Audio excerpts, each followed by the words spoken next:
त्यांना ताब्यात घेतलं. त्यानंतर नीटचा पेपर काही महिन्यांपूर्वी लीक झाला. आता ड्रग्स इन्स्पेक्टरचा पेपर लीक झाल्याची माहिती समोर येत आहे, जी मी आपल्या सर्वांसमोर मांडली. आता सगळा काळा अध्याय पेपर फुटीचा महाराष्ट्राचा म्हणजे 2026ला टीईटीचा 27 जून 2026ला पेपर लीक झाला. लीकचा आपल्याला माहिती SRPF मध्ये 2026 मध्ये झाला. SSC केमिस्ट्री 24ला जलसंधारणाचा फुटला. त्यानंतर सार्वजनिक बांधकाम विभाग 23ला. त्यानंतर कोतवाल भरती म्हणजे कोतवाल भरतीचा पेपर सुद्धा महाराष्ट्रात दुर्दैवाने त्या ठिकाणी लीक होतो. त्यानंतर महाजनको तलाठी भरती पुढे तर मी डिटेलमध्ये याच्यामध्ये जाणारच आहे. वन संरक्षण मुंबई उच्च न्यायालय व्यक्तिगत सहाय्य म्हणजे ह्या सगळा हा काळा अध्याय आहे. कारण का गरिबाची मुलं परीक्षेसाठी खूप मनापासून परिश्रम घेतात, पण पैसे देऊन आणि फक्त आपल्या विचाराची लोक सिस्टममध्ये जावं यासाठी वेगळ्या पद्धतीचं इथं एक जाळं काही लोकांनी केलंय महाराष्ट्रामध्ये, असं कुठेतरी आपल्याला जाणवतं. आता मी तुम्हाला सर्वांना सिस्टम मध्ये जावं यासाठी वेगळ्या पद्धतीचं इथं एक जाळं काही लोकांनी केलंय महाराष्ट्रामध्ये, असं कुठेतरी आपल्याला जाणवतं. आता मी तुम्हाला सर्वांना FDAच्या अंतर्गत औषध निरीक्षक याचा जो पेपर फुटला होता याच्याबद्दल काही गोष्टी सांगणार आहे. एकतर औषध निरीक्षकचं काम काय असतं आपल्या सगळ्यांना माहिती आहे. FDAच्या अंतर्गत चांगला प्रामाणिक अधिकारी असेल, तुकाराम मुंडेंचं काम तुम्हाला सगळ्यांना माहिती आहे, अतिशय चांगल्या पद्धतीचं काम ते सुरू केलेलं आहे. पण ते वरच्या लेवलचे झाले. त्यांच्या खाली जर अधिकारी चांगला असेल तर तो चांगलंच काम करू शकतो. पण जर पैसे देऊन एखादा पेपर विकत घेऊन पैसे देऊन जर एखादा औषध निरीक्षक झालेला अधिकारी असेल तर एक तर तो पैसे वसूल करण्याचं पहिलं बघेल. त्यानंतर मग तिथं ज्या पद्धतीचं काम केलं गेलं पाहिजे ते त्याकडनं होणार नाही. आणि मग औषध निरीक्षक या पदावर जर पैसे देऊन एखादी व्यक्ती गेली तर किती मोठ्या अडचणी येऊ शकतात हे जर आपल्याला बघायचं असेल तर इथं बघा, एक कप सिरप ट्रॅजेडीमध्ये 22 गरिबांची मुलं तिथं मेली. म्हणजे हा इतका महत्वाचा विषय आणि दुर्दैव असं महाराष्ट्रामध्ये हाच पेपर तिथं फुटलेला आहे. याच पदावर गेलेली लोक, त्यातली काही लोक ही पैसे देऊन पेपर विकत घेऊन तिथं आता अधिकारी बनायला चाललेले आहेत. आता काय झालं तुम्हाला सांगतो. 29 जुलैला 2025ला ह्याची जाहिरात आली. याची परीक्षेची तारीख होती 22 मार्च 2026. एकूण विद्यार्थ्यांची संख्या 44,000 होती. निकालाची तारीख 12 जून 2026 आणि मग तात्पुरती गुणवत्ता यादी ही 22 जुलैला लागणार होती. आणि पात्र उमेदवार 506, त्यातले 150 म्हणजे 506 हे इंटरव्ह्यूसाठी आणि 150 हे आता फायनल त्यातून होणार होते पुढं. आता ह्याच्यात झालं काय की एक क्लास कौतल्य अकॅडमी नंदुरबार, त्या क्लासमधून जो तिथं पाटील जो कोणी माणूस असेल त्याली तो जो पेपर होता, म्हणजे पेपर म्हणजे MPSCचा पूर्ण पेपर फुटला असं आपल्याला म्हणता येणार नाही, पण पेपर सेट करणारा व्यक्ती फुटला. आणि या क्लासेसकडे 90% प्रश्न हे आधीच दिले गेले होते. आणि ते दिल्यानंतर तिथे 20 मार्च म्हणजे 2 दिवस आधी, 22 मार्चला परीक्षा होती, 2 दिवस आधी तो परीक्षार्थी उमेदवाराच्या मोबाईलवर तो जे प्रश्न होते 90% ते त्याच्याकडे आले, त्याचा अभ्यास केला गेला. आणि मग ह्यात होतं असं एक समजून घ्या की तो जो क्लासेसचा माणूस आहे तो त्या उमेदवारांना पैशांचा ऍडव्हान्स दिल्यानंतर, पैसे दिल्यानंतर व्हॉट्सअपवर सगळ्या गोष्टी पाठवायच्या आणि 2-3 मिनिटांनंतर तो डिलीट फॉर ऑल करून टाकायचा. यात झालं असतं एका उमेदवाराने ते सगळे डाउनलोड झाले आणि फक्त आपल्याकडे पुरावा असावा म्हणून मित्राला ते सगळे पुरावे त्या ठिकाणी पाठवले. त्यामुळे तिथे पुरावे हे आपल्या हातामध्ये आता लागलेले आहेत. आणि मग हे असं प्रकरण झालं होतं. हे आहे ऍक्च्युअल प्रश्नपत्रिका आणि हे आहे 2 दिवस आधी जे प्रश्न PDF च्या माध्यमातून ज्या उमेदवारांनी पैसे दिले त्यांना दिलेले हे सगळे प्रश्न आहेत. आता ह्याच्या खोलात जाऊ आपण. आता हे आहे 22 मार्चचे प्रश्न जे आपल्याला MPSCच्या पेपरमध्ये आपल्याला दिसतात. उदाहरण म्हणून फक्त काही त्यातले घेतलेत. हे आहेत 2 मार्च, 2 दिवस आधी जी PDF वर प्रश्न आले होते त्याचं हे आता ह्याच्यात बघा पहिला deficiency of dash prevents normal blood coagulations. आता ह्याच्यामध्ये vitamin A B C D हे जे काही ऑप्शन्स दिलेत एक्झॅक्टली सेम टू सेम. म्हणजे ह्याच्यात व्हिटॅमिन ए पहिल्या क्रमांकावर तिथं ऑप्शन आहे 2 3 4 एक्झॅक्टली सेम आलेलं तुम्ही बघितलं. तर chemical shift is measured in हे जे काय H2 असेल पीपीएम असेल हे असेल एक्झॅक्टली तुम्ही बघितलं असेल तर सेम तिथं आलेलं आहे सेम टू सेम. आणि हे किती 100 पैकी 90 प्रश्न हे मॅच एक्झॅक्टली त्या ठिकाणी होतात. म्हणजे 90% प्रश्न त्या उमेदवारांना पैसे दिल्यामुळे त्या ठिकाणी तिथं दिले गेले. म्हणजे एमपीएससी वर सगळ्यांचा विश्वास नक्कीच आहे, आमचा सुद्धा विश्वास आहे.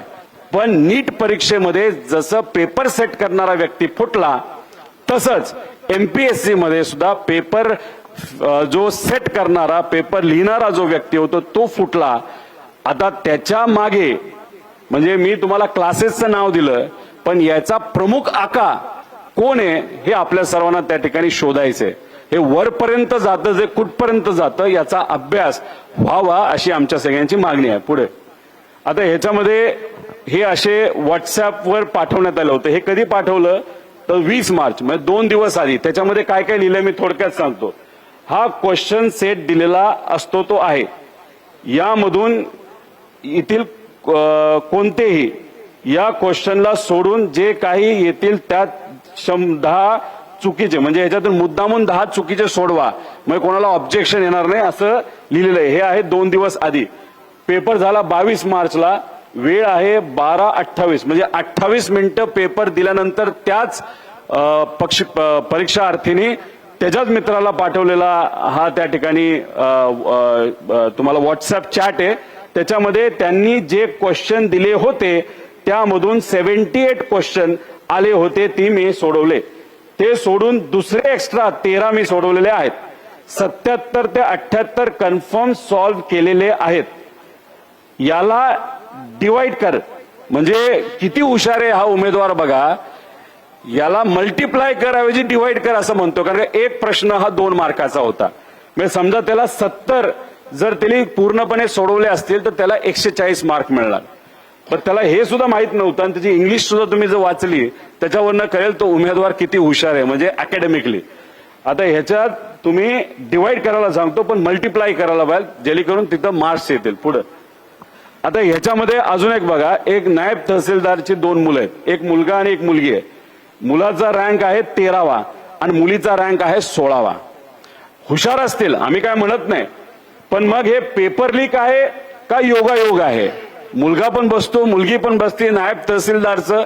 आणि आम्हाला जे कळालेलं आहे की एका पेपरची किंमत या प्रश्नपत्रिकेची किंमत जो 2 दिवस आधी फुटला होता त्याची 12 लाख रुपयाची किंमत होती. 5 लाख ऍडव्हान्स आणि बाकी 7 लाख हे नंतर त्या ठिकाणी द्यायचे होते. आणि ह्याच्यात काहीतरी बार्शी कनेक्शन आहे.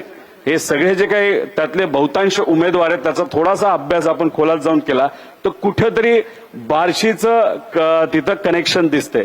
आणि महत्वाचं काय कट ऑफ 105चा होता आणि 103 मार्क मिळालेल्या एका उमेदवाराला सुद्धा इंटरव्ह्यूला बोलवलं होतं.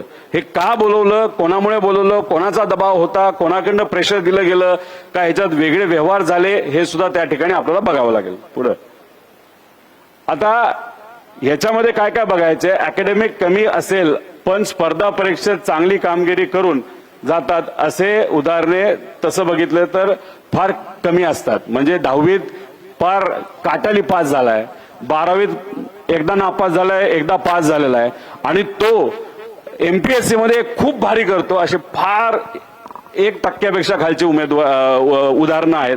मग याच्यामध्ये काही असे उमेदवार आहेत नाहीतर लोक आहेत की ज्यांना 2दा नापास झालेत पण आता या परीक्षेत पास झालेले आहेत असे सुद्धा याच्यामध्ये उदाहरणं आहेत असं आम्हाला त्या ठिकाणी काय. त्यामुळे अकॅडमिक बॅकग्राऊंड आपल्याला बघावं लागणार आहे. ह्याच्याच बरोबर काही त्यांनी एमपीएससीचे आधीचे पेपर सोडवलेत सरळ परीक्षेचे पेपर सोडवलेले आहेत त्यात किती मार्क मिळाले आणि याच्यात अचानक हा सोपा अवघड पेपर असताना सुद्धा याच्यात त्यांना जर उत्तीर्ण झाला असेल तर नक्कीच त्याच्यामध्ये काहीतरी लिंक निघेल असं आमचं मत आहे. पुढं आता ह्याच्यामध्ये काय काही मुलांनी तक्रार केली एमपीएससी ला तक्रार केली जिथं खरं करायला पाहिजे. एमपीएससी स्वायत्त बॉडी आहे. एमपीएससीने ही परीक्षा घेतली होती. त्यामुळे अपेक्षा अशी होती की यांना तक्रार केली. कधी केली? ही 21 जुलैला केली. रिझल्ट आला कदाचित 24 जुलैला, म्हणजे किती दिवस आधी? 2 ते 30 दिवस आधी, रिझल्टच्या आधी तक्रार केली एमपीएससीला. आतापर्यंत कुठलंही उत्तर हे दिलं गेलं नाही. आणि जेव्हा त्यांना त्या ठिकाणी विचारलं जातं तेव्हा ते म्हणतात की तुमच्यावर पोलिसांची कारवाई करू, तुम्हाला उचलू, तुम्हाला हे करू ते करू. म्हणजे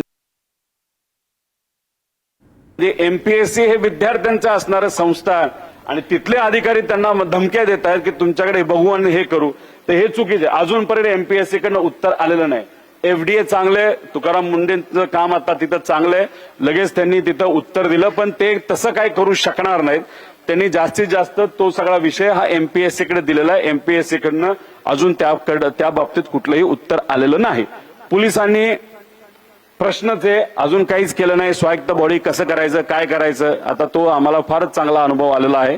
अजितदादांच्या बाबतीत सुद्धा इथं सुद्धा तसंच काहीतरी झालंय असं आपल्याला म्हणावं लागेल. पुढे आता ह्याच्यामध्ये आमच्या मागण्या काय आहेत? आयोग आणि एफडीएने संबंधित प्रकरणी तात्काळ चौकशी करावी, तात्काळ एफआयआर दाखल करण्यात यावा, त्यानंतर स्क्रीनशॉटचे तात्काळ फॉरेन्सिक ऑडिट करण्यात यावं. म्हणजे तो जो पाटील कोण जो आहे कुठल्या तरी त्या अकॅडमीचा, सगळी त्याची डाउनलोड करावं लागतील. कारण बरेचसे त्यांचा संवाद तो डिलीट केलेला आहे. त्यामुळे डाउनलोड केल्यानंतर सगळी माहिती येईल. जो नंबर आम्ही देणार आहोत ते तुम्ही डाउनलोड करा. जो उमेदवार आहे, जो पास झालाय, त्याची तुम्ही तिथे डाउनलोड करा. आणि ह्याची पूर्णपणे शहानिशा त्या ठिकाणी करण्याची जरूरत आहे. आता आम्ही लिहिलंय तर सीबीआयकडे तुम्ही तपास द्या, कारण सीआयडी कडनं अपेक्षा आपण करू शकत नाही. सीआयडीचा फार चुकीचा अनुभव आम्हा सगळ्यांना अजितदादांच्या बाबतीत त्या ठिकाणी आलेला आहे. आणि दोषींवर आणि संबंधित अधिकाऱ्यांवर तत्काळ कारवाई करावी. पूर्ण चौकशी झाल्याशिवाय फायनल रिझल्ट आणि जॉईनिंग देऊ नये अशी आमच्या सगळ्यांची त्याच्यामध्ये मागणी.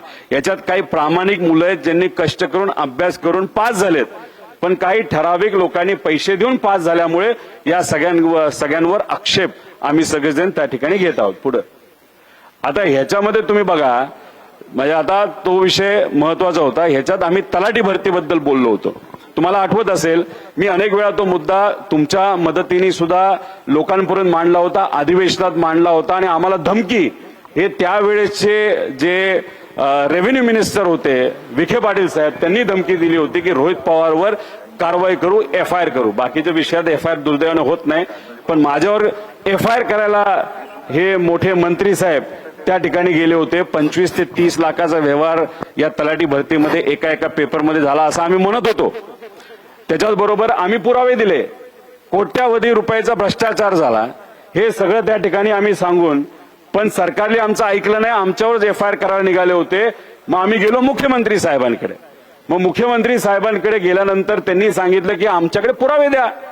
आम्ही दिले पुरावे, मुलांनी पुरावे दिले. पुढे घ्या ना, पुरावे द्या म्हणाले, आम्ही दिले पुरावे. पुरावे देऊन सुद्धा त्या बाबतीत काय नाही झालं. पण त्याच्यात तर एका कुठल्या तरी उत्तरामध्ये त्यांनी सांगितलं मीडियाने ह्या खोट्या बातम्या छापल्यात, मीडियावरच हक्कभंग आणायला पाहिजे असं त्यांनी त्या ठिकाणी सांगितलं. आता बघा, हे सगळं आम्ही मांडलं, आम्हाला वेड्यात काढलं, मुलांना वेड्यात काढलं, मीडियाला वेड्यात काढलं. पण पुढे जाऊन काय झालं बघा. पुढे घ्या.